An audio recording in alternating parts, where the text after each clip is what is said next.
ప్రతి వారి జీవితం నీకే కాదు నాన్న, బిడ్డ నీకే కాదు, ప్రతి వారి జీవితంలో ఒకసారి గాఢ అంధకారం కూడా వెళ్ళాల్సి వస్తుంది.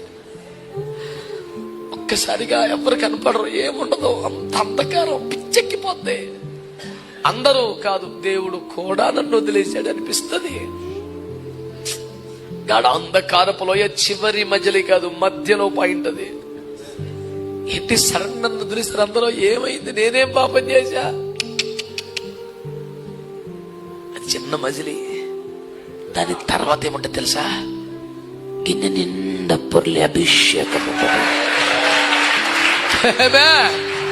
దాని తర్వాత గిన్నె నిండా పొర్ల అభిషేకం అంటే, దాని తర్వాత శత్రువులు ఎదుట భోజనం ఉంటది. కారణం దుడ్డు కర్ర దండము నీకు తోడుగా ఉంటది. కృపాక్షేమములే వెంట వస్తాయి. చిరకాలము చిరకాలము చిరకాలము నువ్వు యెహోవా మందిరములో ఉంటావు. స్వతంత్రించుకుని వారందరూ ఆమేన్ అనండి.